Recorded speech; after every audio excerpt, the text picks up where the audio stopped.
Okay.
Settle down.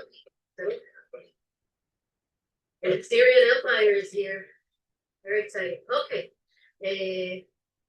Good afternoon, everyone. Welcome back to our school seminary. And it gives me great pleasure to welcome and introduce today my friend and my colleague, Professor Koch from Tel Aviv University, where he is an associate professor in the Department of Archaeology and Ancient Near Eastern Cultures. He directs the Tel Hadid Archaeological Project and is responsible for the final publication of the large-scale excavations conducted at the site. And since 2018, he has co-directed the reviewed excavations in Tel Hadid, together with Professor James Parker, New Orleans Baptist Theological Seminary.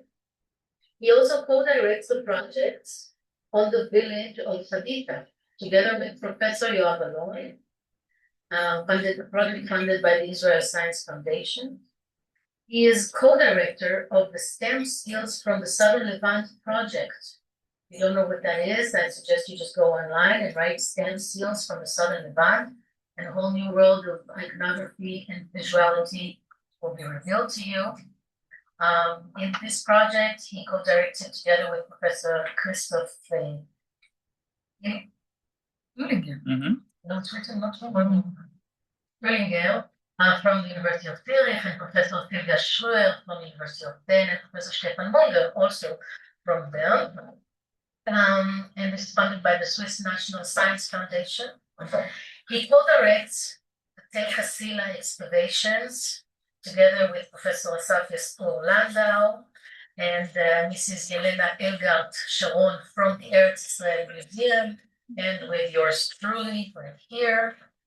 And he is also the co-director of the project for the final publication of Aharoni's excavations at Tel Arad, together with Professor Zev Herzog and Mrs. Vinicius. And this is funded by a White Levy for archaeological publications.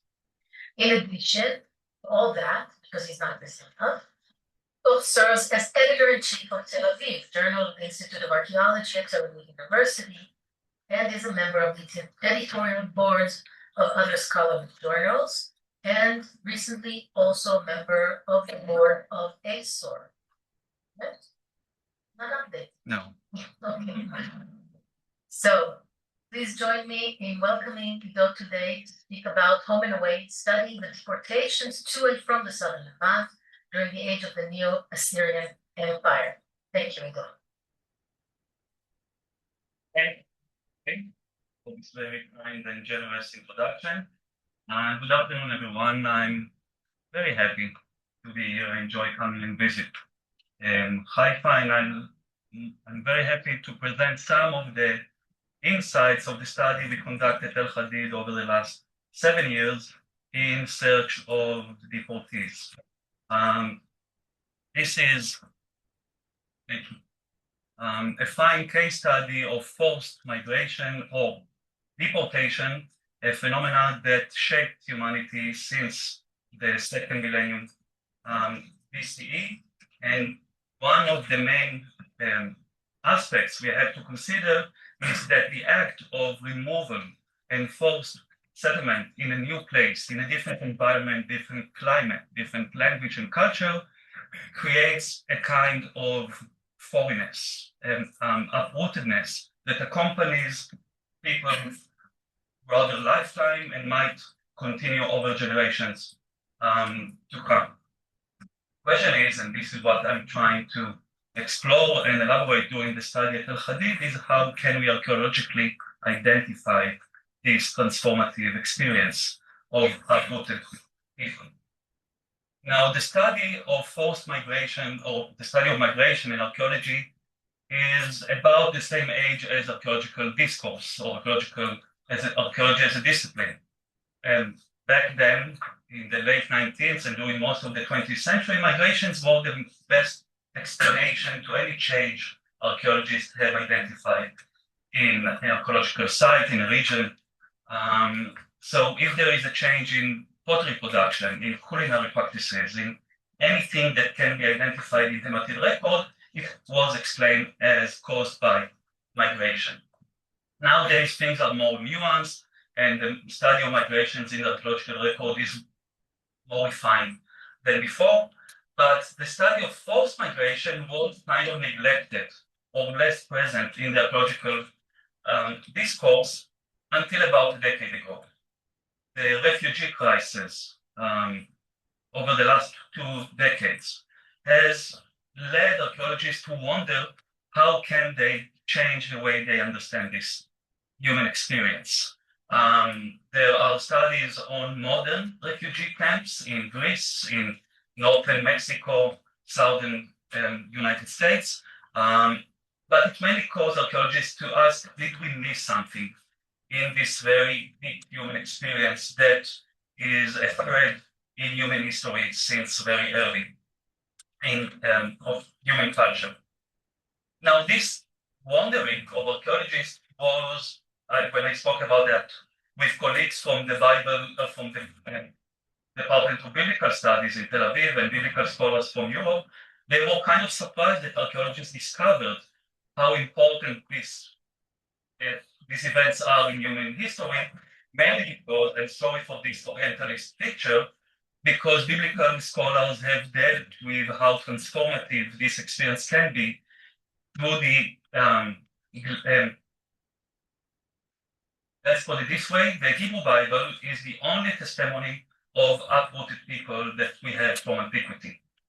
This is an experience that shaped societies across Southwest Asia, Northern Africa, and Europe, and we have almost no written testimonies. We do not know how they felt, what made them, the deportation made them to change their life, or to adapt, or to reinvent their life.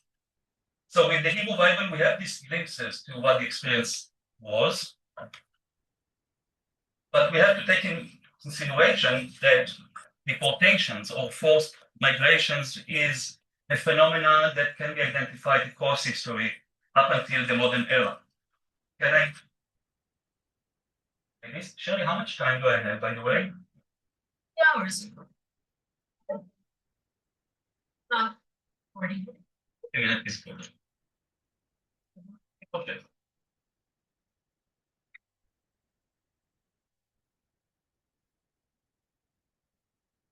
When I talk about that in Israel, it's easier than in other places because many of Jewish Israelis come from migrant backgrounds. When I think about my family, I can think about the accent of my grandparents, about the food each of them cooked in order to remind them of home, or this is what they knew how to make. Migrant societies preserve threads of this experience. And when I started my focus on this research, I couldn't not pay attention to my own heritage as a grandchild of refugees. I love this photo not only because it's my grandparents when they were young, about 20-year-old, because it also shows how people, after losing everything they had in life, losing their family, experiencing what they did, and still smiled just before they got married and had this new life. in their, well, they hope to have a better life. But beyond that, I wonder how much of what I heard from my grandparents, what I thought about my grandparents, impacts the way I conduct my research. How questions that I have about the people I studied from 2,700 years ago are shaped in a way by what I learned from my grandparents 10, 15, 20 years ago. Now, we cannot copy paste, we cannot compare historical episodes, but we can ask what is the human experience of being forcibly uprooted? What is the human experience of building life in a new place, in a new home? And we should be aware of what we have at the back of our mind. But leaving Europe, Cremona of 1948, and moving to the Assyrian period in the southern Levant. I would like to start with a very brief introduction to the Assyrian conquest and occupation of the land, and then to move briefly to define what deportations were and how important they were for the empire, and then to talk about how can we identify deportees in the archaeological record of the southern Levant from the 7th century BCE. Q&A during the talk or after? At the end. So let's start with a very brief introduction to the Assyrian conquest of the southern Levant. The Iron Age II, that is 10th to 8th centuries BCE, is characterized by the emergence of kingdoms, of local polities in the southern Levant, throughout the Levant. The first episode that we are aware of, and the last one until the 20th century CE. Between that, there is a period of 3,000 years or 2,000 years of imperial rule. So in this local development of kingdoms, with local centers and kind of local religions and iconography and material, etc., all came to an end with the Assyrian conquest. The Assyrian conquest of Southwest Asia is a watershed in the history of the region, simply because it put an end to everything that existed before. In one of the main targets of the Assyrians was to erase all local peculiarities, to create one people in a way. The aim is to make them or turn them into Assyrian. And in order to do so, they removed any resistance that could be to their hegemony. And if resistance continued, they deported the resisting elements. The local ruler, the elite, the court, artisans, anyone that can be a backbone of society was removed and taken somewhere else. And by that, they completely restructured the human or social landscape of the Levant and other parts of Southwest Asia that they conquered. It was mainly this guy, Tiglat-Pileser III, that started this yearly campaign every summer, going with dozens of thousands of soldiers marching to the point that local rulers couldn't resist, couldn't stand against such a huge war machine, and conquered the entire southern Levant in less than 10 years. As part of that, major kingdoms were conquered, destroyed, and their rulers were taken. But more important than that, the local capitals were kept, and imperial officials were stationed or placed there to act as governors, to rule the countries or territories that were conquered in order to create a new imperial order, to serve the interest of the empire. And so in every war, in every conquest, you have this horrible situation of refugees, of prisoners of wars, of atrocities.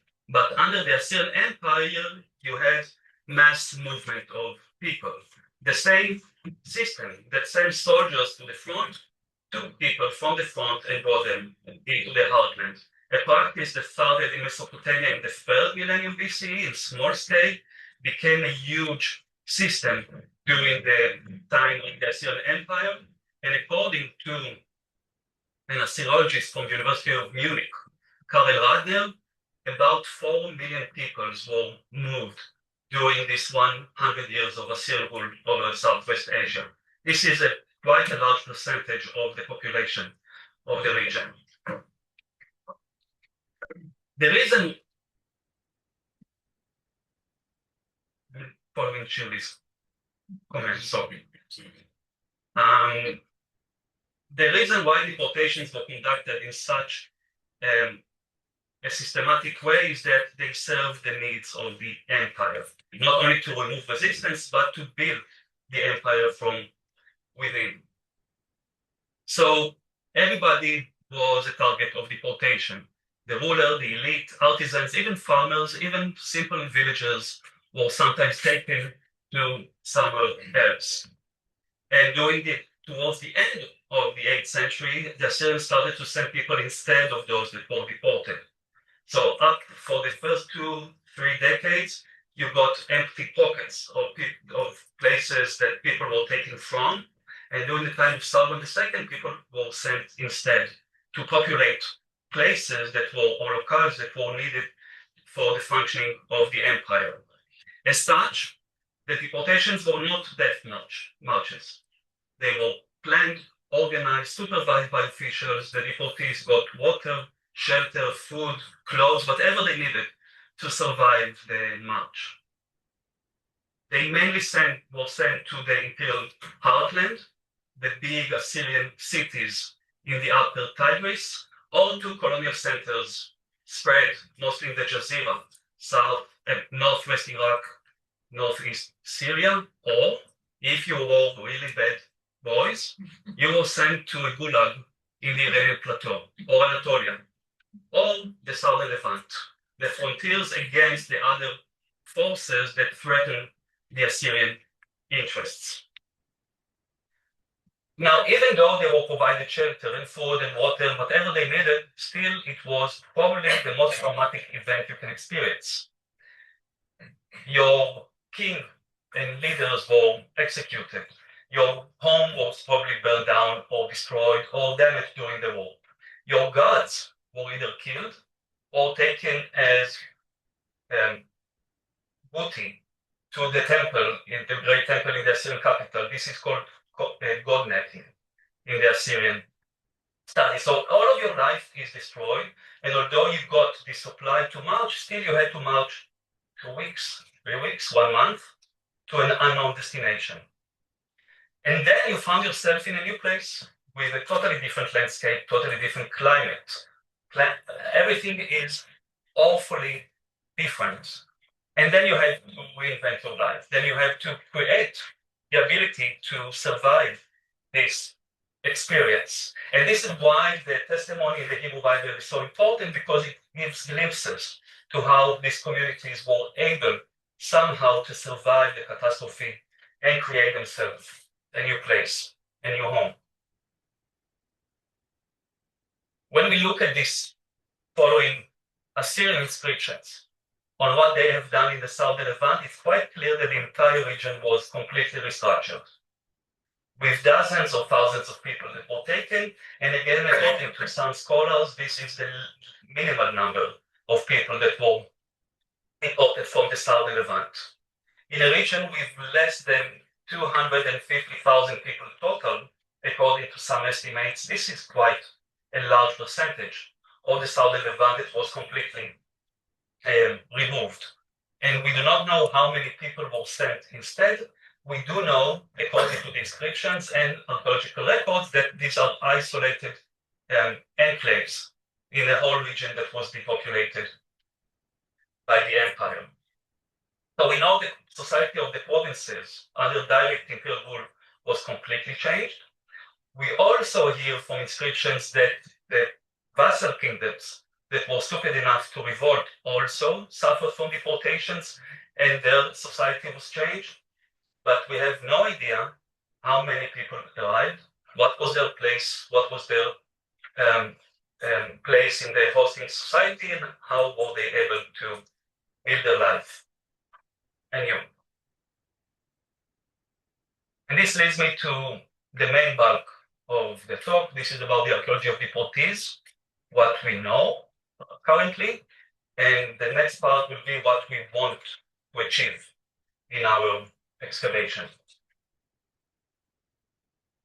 I think that the main problem in identifying archaeologically these people is that we don't know what they brought with them. But the Assyrians were kind enough to illustrate the Deportations. And when you look at this relief depicting the conquest of a Babylonian city in southern Iraq nowadays, with these families living, and you can see them with the oxes and the wagon, and you think, what could they carry with them? And this is related to other studies we conduct in Hadid about the Palestinian village that was destroyed in 1948, but also to my grandmother, when we asked them, so what did you take with you when you had to leave? What would you take with you? And there are many kinds of answers, there are many types of items, but mostly it's about food, supplies, and personal objects. You rarely hear about someone who carries a huge vessel with them. And with these questions in mind, we need to wonder what do we expect to find archaeologically of that would-be remains of these people in their new homeland. So I would like to focus on 3 sub-regions of the southern Levant. I'll start with Samaria, that was the capital of the Kingdom of Israel and became the seat of an imperial governor. We'll move to Megiddo, another seat of a governor, and then we'll focus on the region of Hadid, where we conduct our research. Start with Samaria. This is the Roman period temple of Samaria. It's not related to it. Looks nice in photos. According to the Assyrian inscriptions and the very vague knowledge we have about the archaeology of Samaria, it was not destroyed. It was captured by the Assyrians, and the palace of the kings of Israel became the palace of an Assyrian governor that was placed there in order to control the territory and manage what was needed for the interest of the empire. The inscription of Sargon II that sent people to settle in Samaria fit quite well with the Hebrew Bible that refers to people that were deported to Samaria from the same regions, that is Babylonia and the northern Levant. So we hear about deportees that were settled there, and archaeologically we can identify Samaria as a seat of an Assyrian governor through unparalleled assemblage of cuneiform inscriptions that refers to administration, but also to imperial and even royal activity. For example, this still impression of the king of Assyria that is known only from the Assyrian capitals. And the only parallel was found in Samaria, or a fragment of a royal stele and other items. So there is evidence for people from Mesopotamia living in Samaria, but clearly these are not necessarily deportees, but officials, people serving the colonial system. But this is, and this refers to a study originated in Haifa, but by Adam Zertal. This type of vessel that is a local type of a bowl that had a very specific surface treatment of this wedge-shaped impression that made it to a kind of food processing or food production implement. So you can see this shape. This was found mainly in villages, dozens of villages around Samaria. So in Samaria there's only one specimen, but the villages around it has quite a large number of these vessels. And in an experiment conducted by Gilad Itach and colleagues from Bar Ilan University, they showed the availability to use it as a kind of a grater. The only parallels for this type of surface treatment come from Babylonia, and this is why Zertal and other colleagues argue that we have here a clear reflection of the movement of people from Babylonia to the southern Levant. And when you think about migrant communities, this is one of the most prominent aspects of migrants. This is what I mentioned about my grandmother. They will to cook food that reminds them of home, in flavor, in smell, in texture. And this is one of the most important aspects of migrant communities, generally speaking. This trying to adapt to local vessels, but to serve what they wanted to achieve. And I like this example very much because you can even imagine this Babylonian gentleman or lady going to a local potter and told them, you see this bowl, use it, but had this in question, so it can function as they want it to have. Let's move to Megiddo. After dealing with the culinary practices, Megiddo was an Israelite center that was turned into an Assyrian colonial center, probably because of its most important location on the main corridor connecting the north to the south and leading all the way to Egypt, which was the arch rival of Assyria during this time. This is a very, very schematic plan of Megiddo, of the last Israelite Megiddo, that was mainly about horses. Megiddo was one big stable, according to the reconstruction of the expedition of Megiddo, and there are very few domestic units that can be identified. Or in other words, very few people lived in Megiddo during this time. But when we compare it to Assyrian period Megiddo, there is a total different understanding of how this town should look like. Well planned, very with dozens of domestic units organized in a grid system with few administrative structures close to the gate. So here we see a clear transformation of the place from very limited number of people to few hundred or even more residents, a totally different concept of what a town should look like that was imposed by the Assyrian Empire. The problem or the difficulty is that up until now there is not a single cuneiform object for Megiddo or this wedge impressed board that I showed earlier. In fact, there is almost nothing to indicate that the people living in Megiddo during the same period were not locals. But Megiddo stands as the largest concentration of Assyrian-style stem seals. And I like stem seals, as should be mentioned. And when you look closely, you can see a very nice assemblage of Assyrian or Northern Levantine or local variants of these two stylistic groups. And why seals are important, this is related to the possibility that people travel with their belongings, with their personal objects.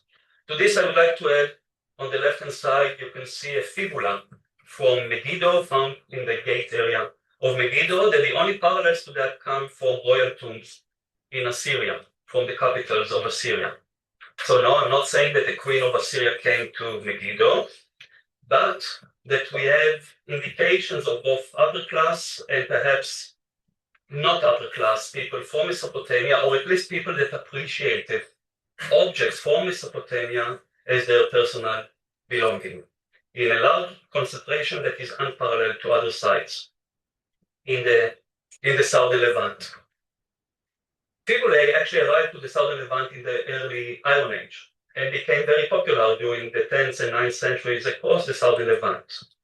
But in the 7th century, that is the time of the Assyrian Empire, you see a concentration of fibulae in Megiddo and other sites in the lowlands, but almost no fibulae in what remained of the Kingdom of Judah. That was before that a center of consumption of fibulae. So you might take it as a reluctance of the locals to wear this fashion implement that was associated with the empire. We have almost no information about what people wore back then, but having a fibula means you fasten your clothes in one way, unlike a different way. So it seems that the very limited number from Judah means that there is kind of a colonial fashion in the lowland that people in the highland refuse to take part of. And again, this relates to what could they carry with them. If this is mostly about food and supply for your children, you mostly carry personal objects. Moving to the site of Gezer in the southwestern corner of the Kingdom of Israel in the central coastal plain. Gezer is a one big archaeological problem regarding stratigraphy and how to relate to the destruction layer there, but it seems that there is a destruction layer from the 8th century BC, and then there was a short squatter phase followed by an administrative or a kind of a colonial center that was in charge of this part of the country. During the same excavations 120 years ago, also were found two cuneiform tablets documenting a land sale. Someone sold property to someone else, there are witnesses, and a date. The former mention names of Akkadian origin, Aramaic, and Egyptian, and there is one local name, Judahite name, of the one who sold the property, and his name was Netanyahu. We'll go back to the local names on the cuneiform tablets. But one important issue about this Netanyahu is that his seal, this is the seal of Netanyahu, has a lunar emblem, the emblem of the moon god of Haran, which was one of the most important cultic centers in the Assyrian Empire during this period. And this brings to mind questions about who was this Netanyahu. But we'll go back to that in a few slides. So let's talk about Hadid, our project in Hadid that we started in 2018. The site is about 4 hectares, the upper mound, and 40 hectares, the lower hill around it.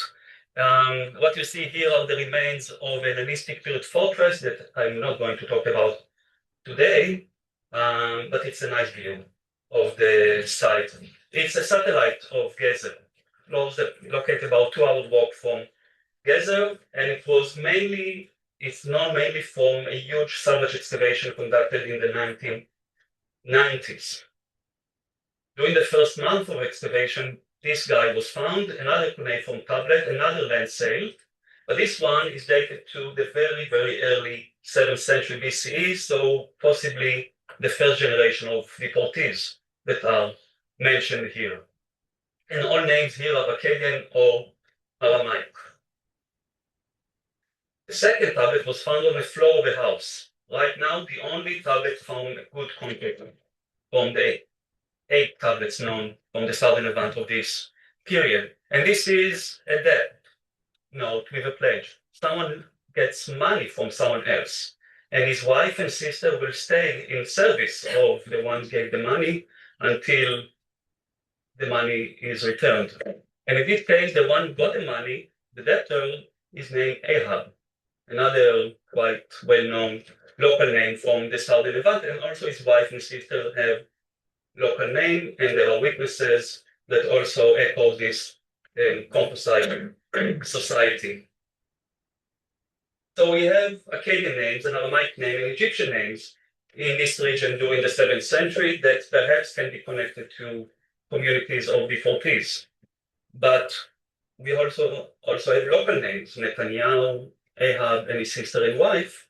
And this brings to mind the question about, do we have mixed communities? Or do we have people that moved from the highland to the lowland because it was quite nice to live there during the Assyrian period? But if we continue with musing on the possibilities, could Netanyahu, who is in the middle 7th century BCE, represent a son or a grandson of deportees that was given a local name to better integrate in the hosting society? Clearly, this is unknown issues, but the question is, how did they live and how did they found their new home?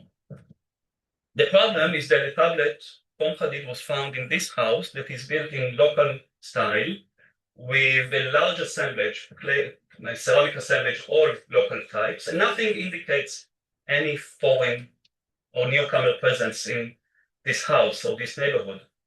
In other words, if we had no tablets, we will never say this is a community of deportees.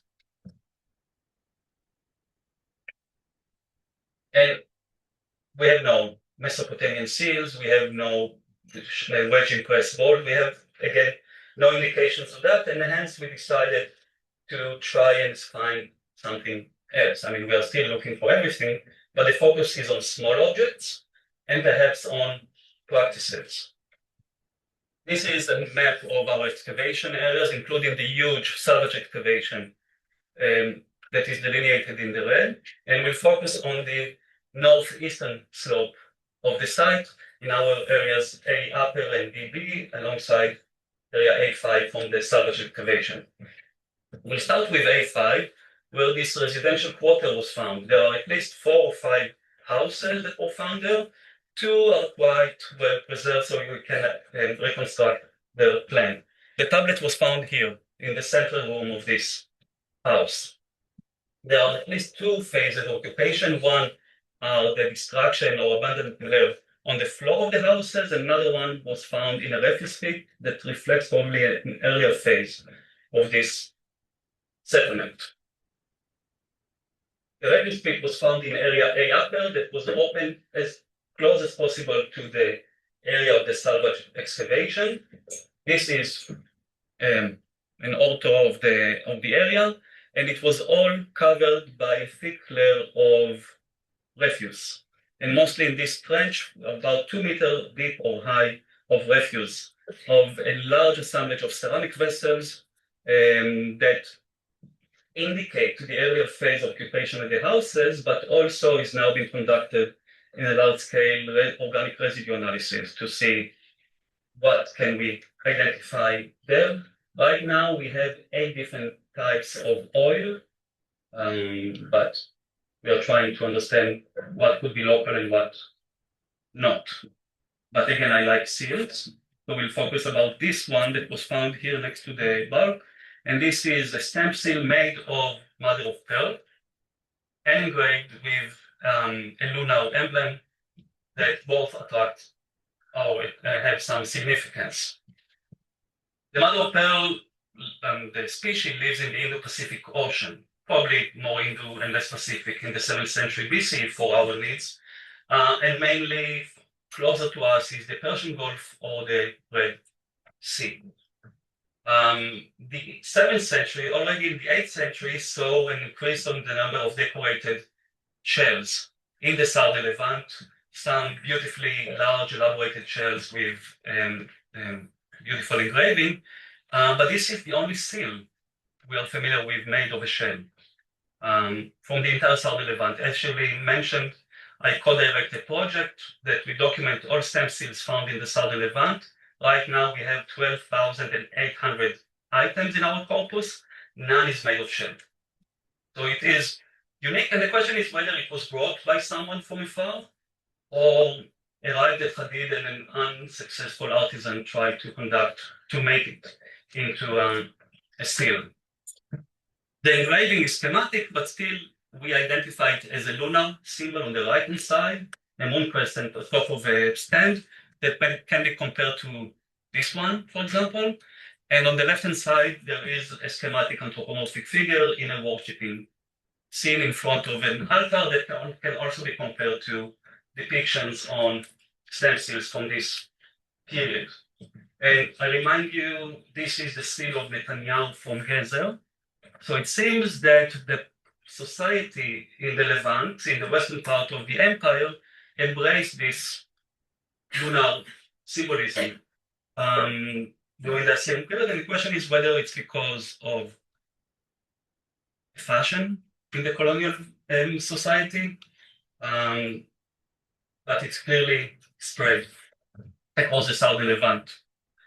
We'll move to this olive orchard that was planted during the Ottoman period atop of a Roman period terracing system, but the terraces covered the remains of an Iron Age house, or at least one house. This is an orthophoto of the house taken in 2023.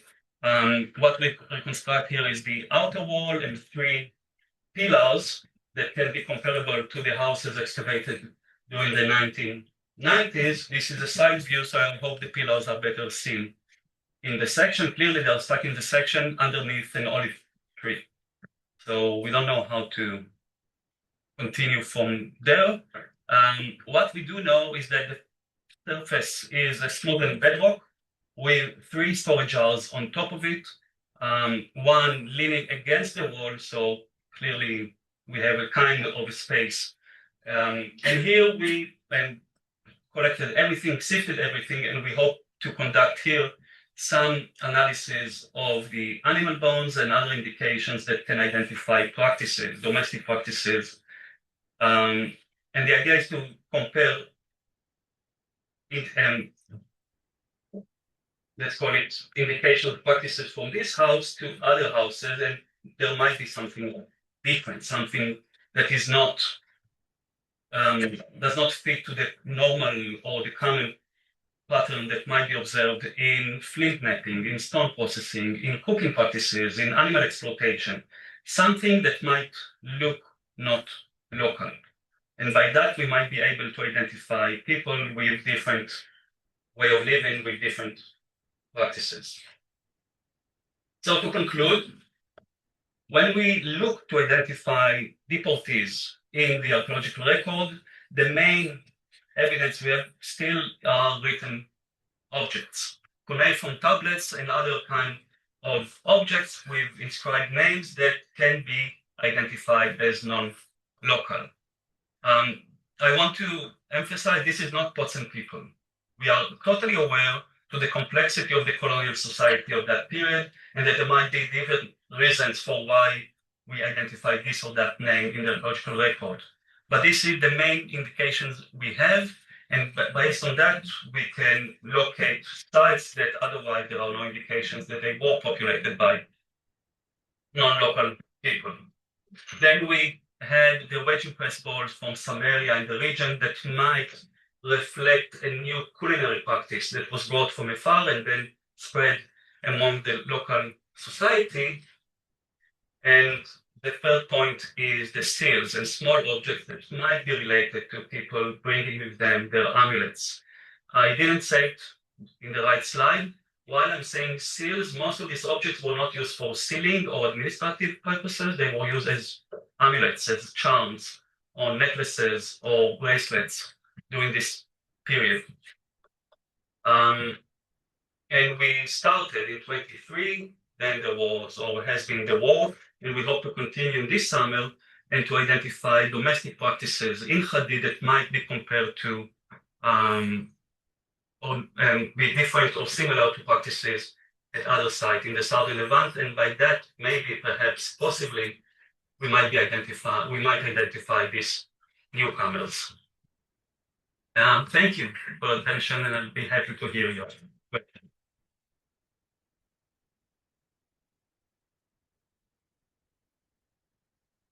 Yes, please.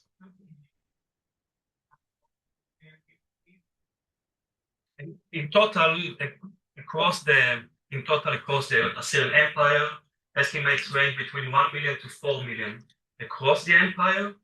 From the southern Levant, the total is less than 80,000 people, but it's probably a portion of what was really of the number that of deportees because of preservation of text and what was inscribed and what was not. Please. Ignorant question. Can we do it in reverse? Go to Assyria, find evidence of those deportees there, like Pachvat Yehuda in Babylon. Excellent question. It's excellent because we don't have an answer yet. There are again inscriptions mentioning Israelite names or someone who is called the Samaritan up until the end of the 7th century BCE, mostly related to chariotry. Israelite chariot riders were famous, and hence they were absorbed by the Assyrian army, and we hear about them until the late 7th century BC, still identified as descendants of Israelites. We know nothing archaeologically about them. There is a project led by McGuinness from Cambridge in the Outer Tigris, where they identify a chain of villages that were established in the early 7th century and abandoned right after, and they think that these are villages that were established and hosted deportees that abandoned it after the collapse of the empire. But all of the material record looks local to the Upper Tigris. So it's indirect evidence for that, for the deportees. But otherwise, no, mainly because the Assyrians were intentionally mingling populations in order to dissolve, in order to break any grouping, any differentiation between different groups. Please. Why do you call them deportees? How do you know if they weren't administrative officials or something like that? They just settled there because of their jobs. And Thank you. This is a very important point that in the case of Samaria or Megiddo, we don't really know who were installed in these colonial centers to serve the imperial system, who were deportees, for sure. Even more difficult is the fact that the Assyrians usually hired Babylonian scribes in the service of the western part of the empire, and when you find Babylonian names in the southern Levant, it's hard to know whether these are officials or deportees completely. This is in order to make things more complicated. In the case of Hadid, I have to say that when we talk about villages, and Hadid was a village, I'm not sure about officials living necessarily in villages, not far away from the colonial centers. But clearly it's not 100% identification. Thank you. Please. Question one was one specific site was is a group to a specific site which was linked. This is a good point about the Assyrian policy, that they usually deported people from one extreme of the empire to the other side, unless it was targeted to the imperial core, to the Assyrian triangle of the Middle Tigris. So yes, from Babylonia, which is in southern Iraq, that's a long journey, and it's stuck, but from Babylonia, which is from Babylonia all the way to the southern Levant. From the southern Levant, according to Sargon II, people were deported to the Iranian plateau. To the Levant, people were deported from southern Anatolia. So the idea is mainly to completely disorient the people. But as a group, on the way is speaking to different places.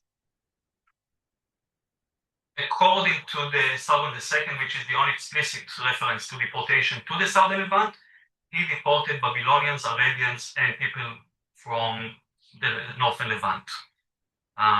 We don't know whether they were settled in groups in the southern Levant. This is a good question that there is no information about that. Yes, please.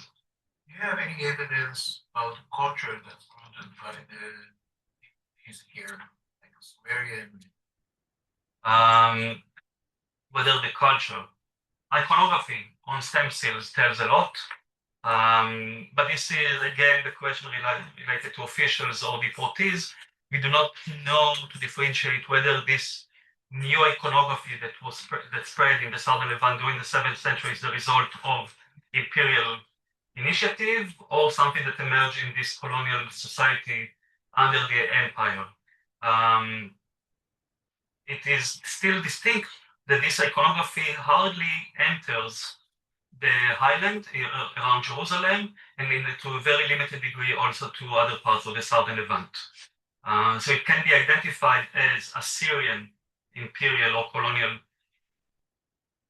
culture that was not easily embraced by the locals. Yes, please.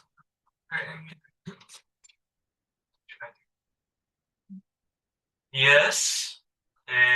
In Megiddo, there are several graves from the 7th, 6th century BCE. In the case of Hadid and another site in the Jezreel Valley called Horvat Tevet, there are cremation burials that you cannot almost conduct such studies.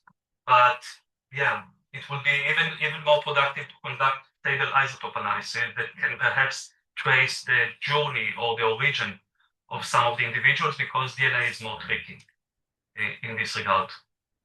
Thank you. Yes, please. In genetic study of genetic a bit dangerous due to the fact we do have a lot of migrations that are unrelated to deportation during this period. Israel, from Israel. Yeah.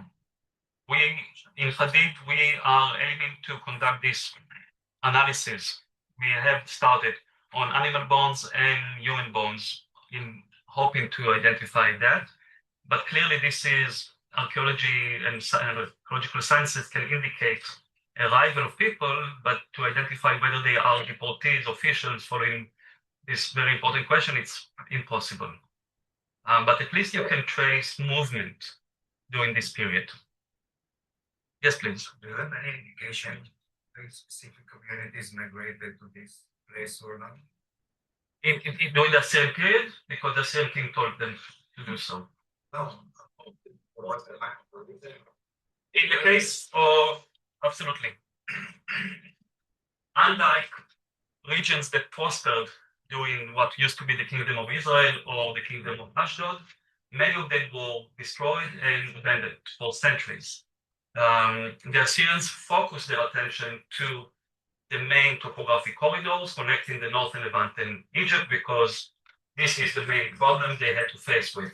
So they established fortified enclosures in the region of Gaza, Ashdod, Gezer, Rosh Hain in the after or the sources of the Archon, and all the way to Megiddo and further to the north. So it's mainly what is anachronistically called Via Maris, this is where people were settled, and to lesser extent around Samaria. But the Eastern Highland, the Eastern Galilee were all probably abandoned during this period because the Assyrians had nothing to do there, and there was no economic advantage to develop. Yes, please. What the connection to the Samaritans? The Samaritans, this is a tough question, guy. According to the Jerusalemite perspective embedded in the Hebrew Bible, these are the foreigners that took over Samaria, not part of Israel. According to Samaritan perspective, these are the descendants of the Israelites that lasted the destruction. But this attitude towards the Samaritans is interesting because if you go to historical cases that are well attested of deportations, for example, the Soviet deportations during the 1930s to 50s, the deportees were considered as collaborators or mediators of the empire. And hence the local society did not like them and even got some distance from them. And it might be the case because Samaria, according to epigraphy and iconography, was home for quite important, wealthy families. No, there is no up-to-date information about Samaria that can be analyzed. Yes, please. Notice that you don't have Apple, which is from excavations, and the work that was done more than just excavations. It was a port and was there during that period. Plus, there are settlements, mostly Babylon and Assyria. Mm-hmm.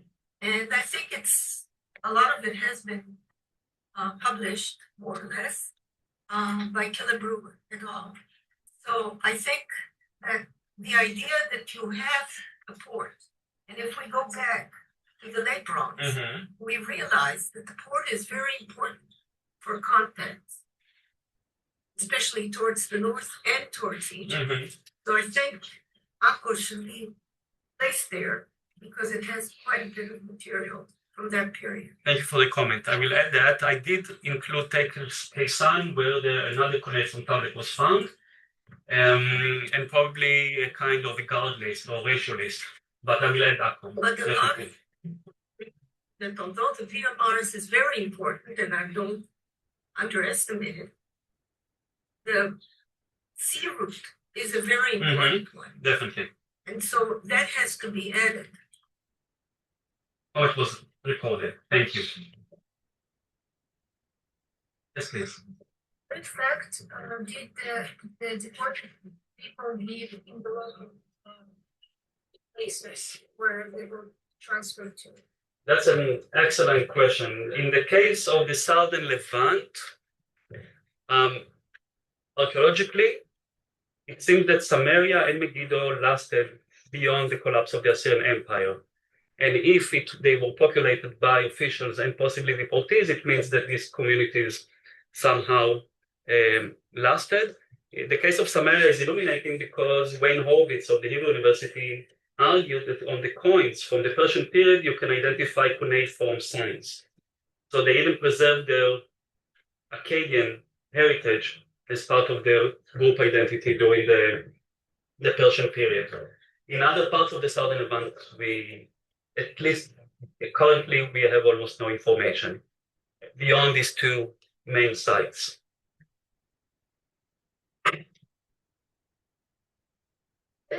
Thank you again, Ido.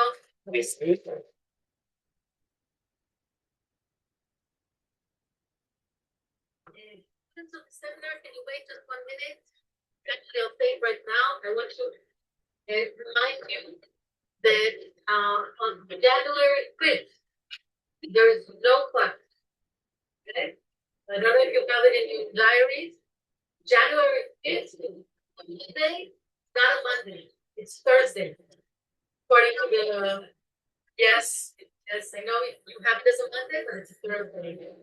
So if you have Thursday classes, you come on Monday, and if you have Monday classes, you don't come.